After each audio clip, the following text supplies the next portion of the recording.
Bonjour à tous, c'est Enzo des Critiques d'Enzo et aujourd'hui on se retrouve pour une nouvelle vidéo et on va parler des résultats des Oscars 2024.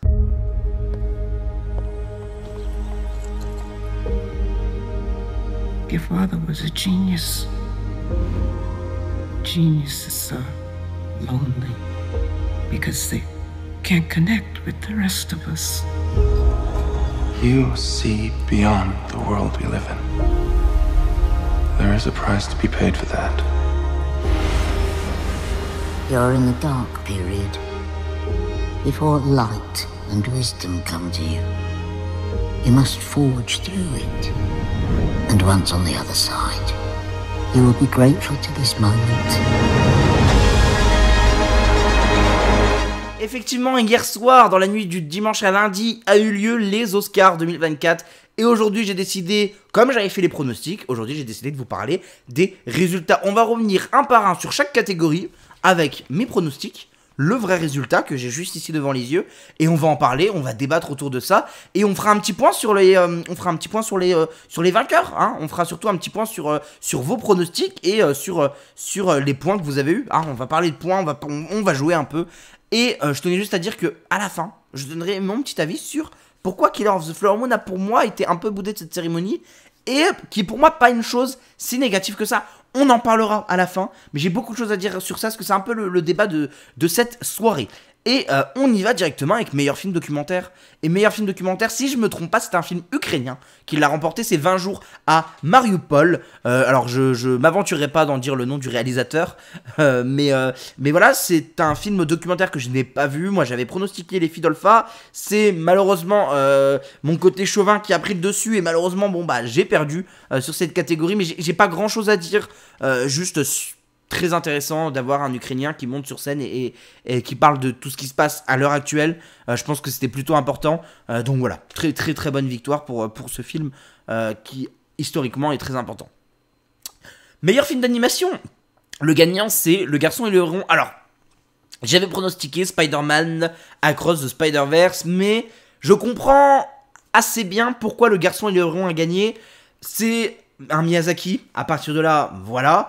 Puis c'est sûrement des derniers Miyazaki, alors j'ai l'impression qu'on dit ça à chaque Miyazaki, mais c'est un des derniers Miyazaki, et je comprends cette idée de mettre Le Garçon et le Héron, sachant que pour le premier Spider-Man, New Generation, avait déjà gagné cette catégorie. Bon, allons-y, Le Garçon et le Héron, mais objectivement, Spider-Man Across the Spider-Verse, ça a été fantastique, ça a été pour beaucoup même le meilleur film de l'année, pas que d'animation, le meilleur film de l'année, donc bon... C'est peut-être aux Oscars que ce film aurait dû gagner quelque chose. Parce qu'il faut savoir que dans les autres catégories, dans les autres cérémonies, pareil, c'est généralement Le Garçon et le Héron qui repartait avec la catégorie. Bon, petite déception, encore une défaite. Meilleur film international, et c'est Jonathan Glazer avec La Zone d'intérêt qui remporte ce film. Et pour ce qui est, moi, du film international, je le cherche, étranger, j'avais mis Le Cercle des Neiges. Encore une fois, je suis pas ouf niveau pronostic. Vous allez voir, ça va mieux avec le temps. Mais en tout cas, là, je suis pas foufou sur les pronostics. Mais en vrai, c'est compréhensible.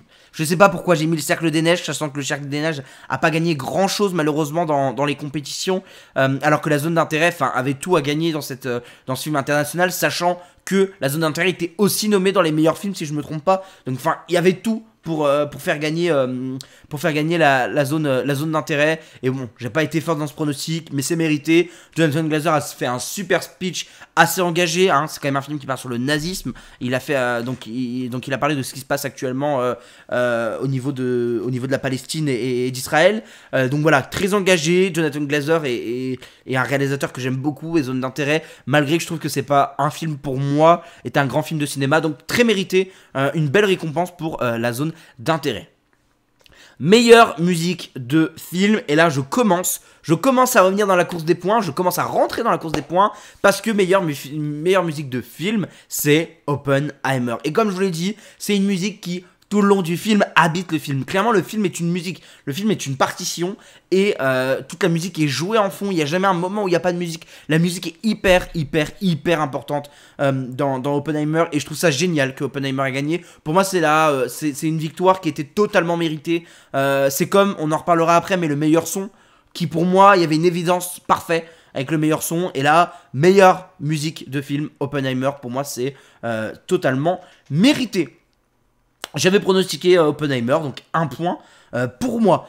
Ensuite, meilleure chanson originale. Et là, j'avais aussi réussi. Alors ça, je jouais. Moi, j'hésitais beaucoup entre What Was I Made For de Billie Eilish ou I'm Just Ken. Pour moi, c'était sûr, c'était Barbie qui allait remporter. Maintenant, laquelle? Est-ce que c'était What Was I Made For ou I'm Just Ken? I'm Just Ken il a fait une performance de malade. C'était, enfin, les deux performances. Hein. La performance de Billie Eilish et de son frère était géniale et la performance de Ryan Gosling était super. Mais effectivement, j'avais un petit coup de cœur pour la musique de Billie Eilish que j'écoute clairement hors cinéma. Je trouve que c'est une musique qui fait clairement partie maintenant de la pop culture et elle a gagné, je crois, un Grammy Award pour ça parce que cette musique est vraiment géniale. Elle était toute heureuse d'avoir gagné un Oscar. Ça m'a fait extrêmement plaisir. C'était un super moment. Elle le méritait. 2e point pour moi. Et on rentre dans une catégorie qui m'a fait aussi énormément plaisir parce que les personnes qui sont venues chercher les prix étaient tellement contents et ils l'ont tellement mérité et ça vient de mettre une énorme claque à Hollywood. C'est les meilleurs effets visuels. Et c'est Godzilla Minus One qui remporte. Et je suis tellement content. Pour moi, c'est mon 3e point pour Godzilla Minus One. Et je suis trop content. Ça vient de mettre une claque à tous les films qu'il y avait à côté. Les Indiana Jones, les Gardiens de la Galaxie, les Missions Impossibles. Là, Godzilla arrive, il fait... Ok, on a un petit budget, on vous a fait des effets visuels de malade, on est trop fort, et ils étaient tellement heureux, enfin c'était des gosses qui venaient de se... Enfin c'est génial, enfin c'est vraiment toute la compétition, ce que j'aime bien c'est que c'est très... On part de ce côté très centré américain, et on s'ouvre un peu... on s'ouvre un peu à tout parce que clairement la cérémonie est plutôt il y a des prix, voilà, il y a des prix où il y a des films étrangers qui gagnent alors que ils sont pas forcément généralement publicités dans ce genre de catégorie. Mais là, Godzilla Minus One, film japonais, mérité absolument. Ils étaient tous extrêmement contents, ça fait plaisir.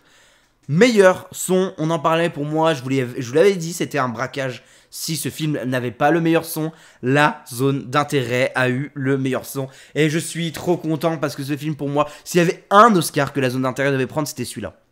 C'était le meilleur son. Je trouve qu'il n'y a jamais eu un aussi bon travail du son que dans ce film, en tout cas cette année. Et autrement, hors cette année, ça fait très longtemps que j'ai pas eu souvenir d'un son aussi important qui était clairement un personnage. C'est mérité, la zone d'intérêt, c'est trop bien. Bravo. Enfin là-dessus, bravo. Et de voir un film comme ça, un peu indépendant, assez indépendant même, remporter plusieurs prix, dont ce prix-là de meilleur son. J'applaudis, ça fait plaisir. Ça fait extrêmement plaisir, j'étais très content de voir la zone d'intérêt gagner ce meilleur son. Meilleur montage, alors moi j'avais pronostiqué Anatomie d'une chute.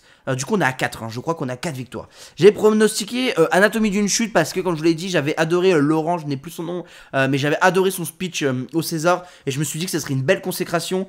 En plus d'avoir ce prix de... parce que bon, on était quasi sûr que le prix du scénario original aurait été pour Anatomie d'une chute. En plus d'avoir ce prix là, pour moi ça aurait pu être une super chose de donner le montage à Anatomie d'une chute. Bon, là, le prix du montage a été donné à Oppenheimer. Pour moi, c'est pas déconnant.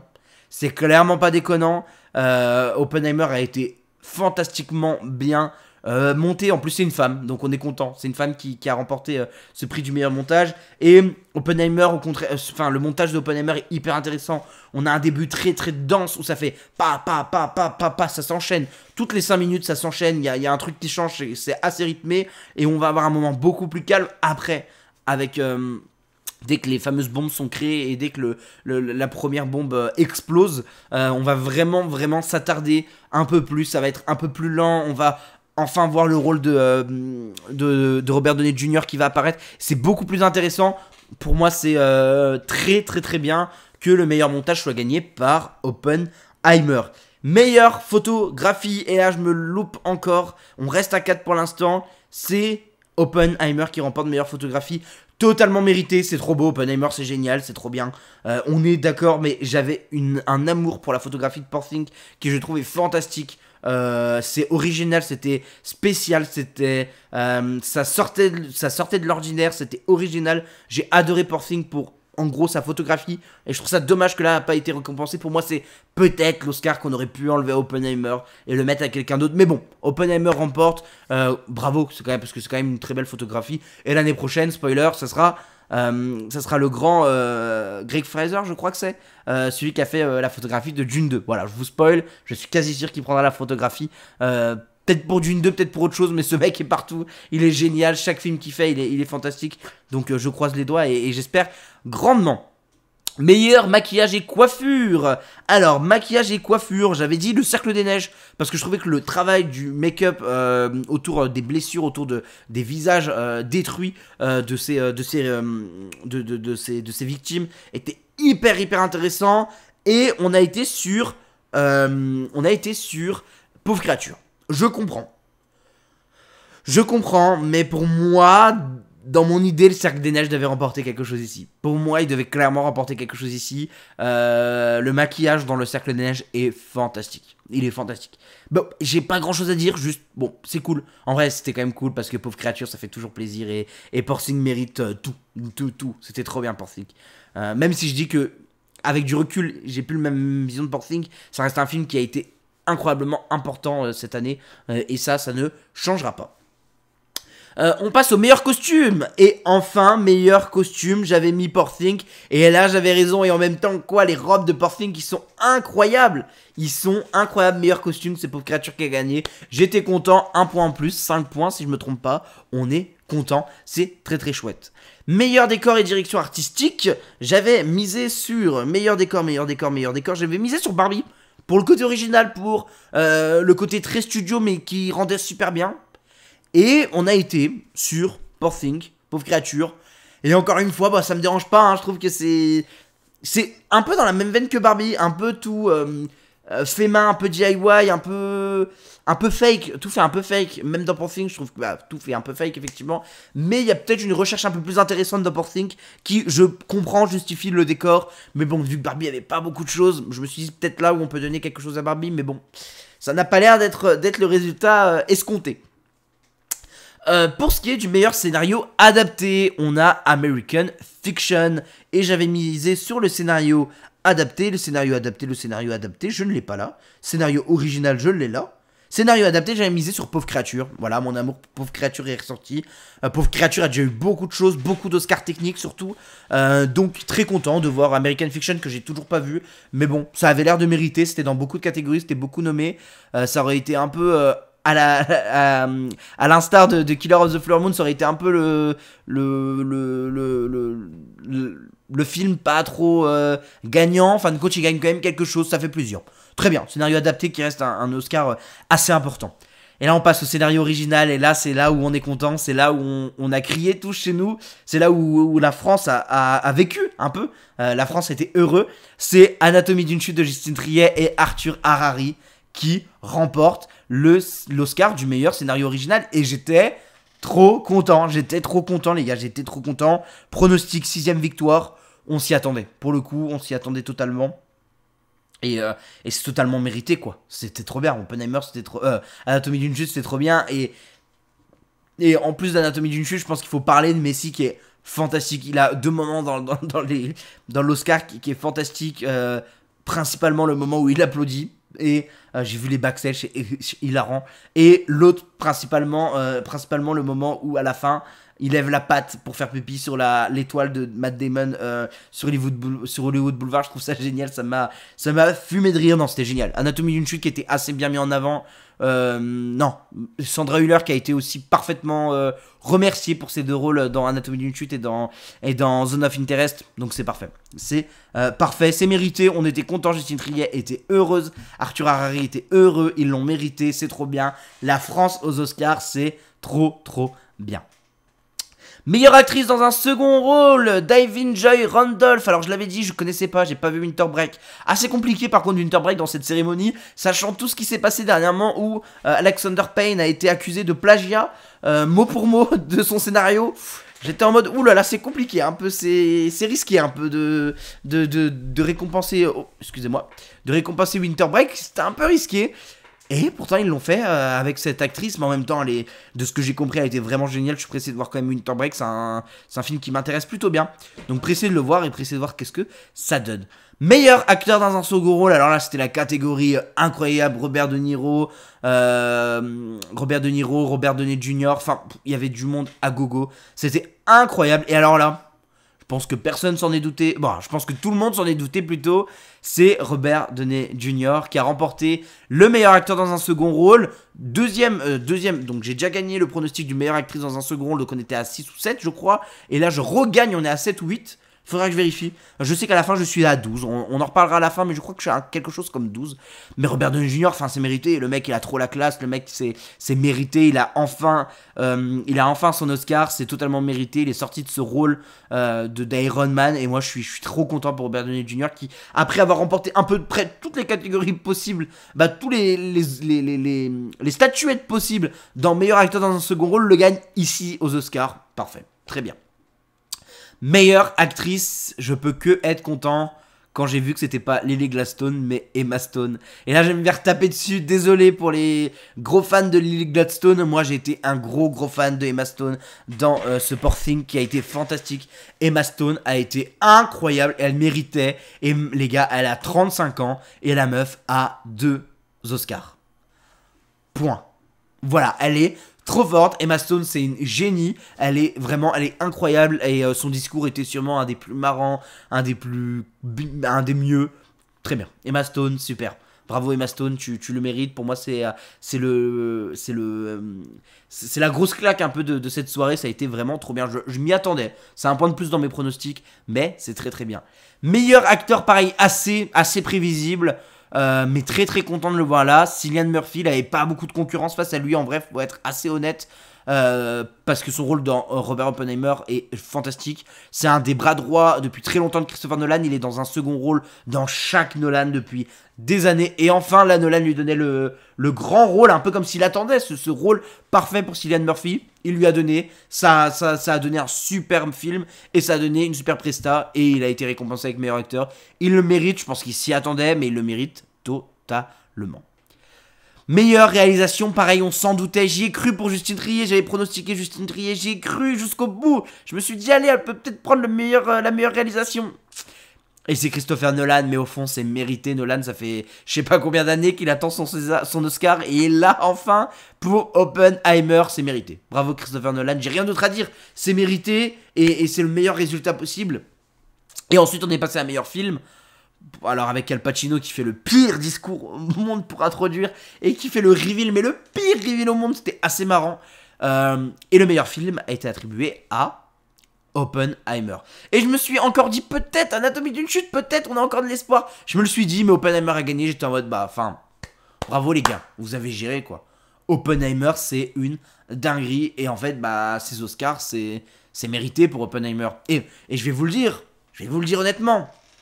Killer of the Flower Moon, pour moi, c'est pas dommage il a été nommé. Martin Scorsese a beaucoup été là. On a bien représenté la culture de ce film.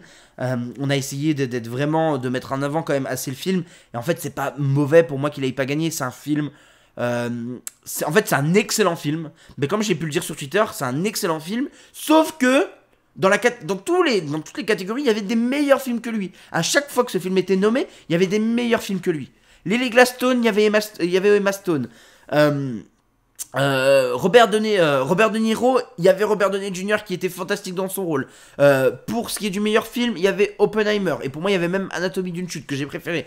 Meilleure réalisation, il y avait Trier et Christopher Nolan qui pour moi étaient au-dessus sur cette année. Enfin, dans tout, malheureusement, Killer of the Flower Moon était excellent, mais en dessous. En fait, si on devrait faire un top 3 à chaque proposition, Killer of the Flower Moon est dans le top 3.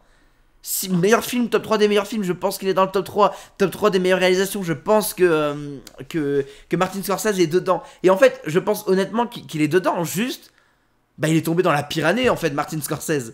Martin Scorsese a sorti un super film, mais il est tombé dans la pire année. Et il est tombé dans une année où les fans sont beaucoup retournés au cinéma. Il y a eu un vrai engouement autour de Oppenheimer, autour de Barbie, autour de plein d'autres. Anatomie d'une chute, il y a eu un petit engouement. Et en fait, forcément, il est passé en dessous de tout ça. Il est passé en dessous de tout ça, que ce soit au niveau de popularité du film ou que ce soit au niveau, pour moi, de la qualité. Ça reste un excellent film. C'est un 4,5, 5 étoiles pour moi. C'est génial. Mais en fait, Anatomie d'une chute, Oppenheimer, ils sont là, ils sont imbattables, ils sont indétrônables. Enfin, Oppenheimer, je pense que n'importe qui face à Oppenheimer n'avait aucune chance.